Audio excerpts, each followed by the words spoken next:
বহুল আলোচিত চট্টগ্রামে ১০ ট্রাক অস্ত্র চোরাচালানের মামলায় সাবেক স্বরাষ্ট্র প্রতিমন্ত্রী লুৎফুজ্জামান বাবর, মহসিন তালুকদার, এনামুল হক, রাজ্জাকুল হায়দার সহ ৭ আসামিকে খালাস দিয়েছেন হাইকোর্ট। বিচারপতি মোস্তফা জামান ইসলাম ও বিচারপতি নাসরিন আক্তারের সমন্বয়ে গঠিত বেঞ্চ এই রায় ঘোষণা করেন। মৃত্যুদণ্ডপ্রাপ্ত অপর ৬ আসামির সাজা কমিয়ে ১০ বছর করে কারাদণ্ড আর বাকি একজনকে যাবজ্জীবন সাজা দিয়েছেন আদালত। এই রায়ের মধ্য দিয়ে নিষ্পত্তি হল বহুল আলোচিত ১০ ট্রাক অস্ত্র মামলা। সাদমান সাকিবের প্রতিবেদন। আলোচিত ১০ ট্রাক অস্ত্র মামলায় মৃত্যুদণ্ডপ্রাপ্ত ১৪ জনের মধ্যে প্রধান আসামি বাবর সহ খালাস পেয়েছেন ৭ জন, যাবজ্জীবন একজন এবং ৬ জনের ১০ বছরের কারাদণ্ড দিয়েছেন আদালত। বিচারপতি মোস্তফা জামান ইসলাম ও বিচারপতি নাসরিন আক্তারের সমন্বয়ে গঠিত বেঞ্চ আলোচিত এই মামলার রায় দেন।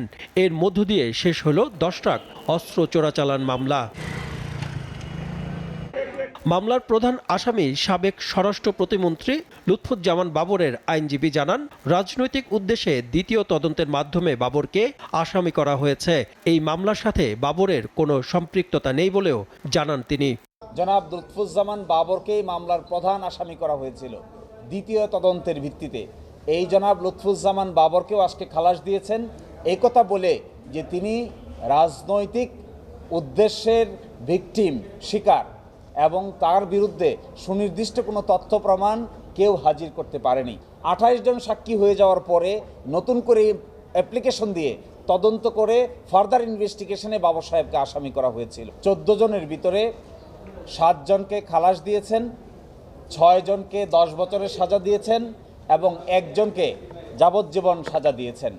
এরই প্রেক্ষিতে এই মামলা আজকে নিষ্পত্তি হলো। ১০ ট্রাক অস্ত্র মামলার অন্যান্য আসামির আইনজীবী জানান, একটি মামলার সমস্ত আসামি ফাঁসির আদেশ দেয় প্রমাণ করে এই মামলায় যথেষ্ট ত্রুটি বিচ্যুতি ছিল এবং সঠিক তদন্ত হয়নি। আজকের রায়ে সন্তুষ্টি প্রকাশ করেন এই আইনজীবী।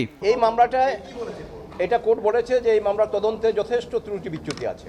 ২৮ জন সাক্ষী হয়, ২৮ জন সাক্ষী হওয়ার পরে আবার যখন সরকার পরিবর্তন হলো তখন আবার এই মামলার তদন্ত এবং বিচারও পরিবর্তন হয়ে গিয়ে তারপরে এইভাবে আপনার একটা মামলায় সমস্ত আসামিদেরকে ফাঁসি, এটা আমার মনে হয় যে আমার ওকালতি জীবনে এটা কমই দেখেছি। গত ৬ নভেম্বর এই মামলার শুনানি হয়। এরপর রাষ্ট্রপক্ষ ও আসামি পক্ষের যুক্তিতর্ক উপস্থাপন শেষে আদালত আলোচিত এই মামলার রায় দেন।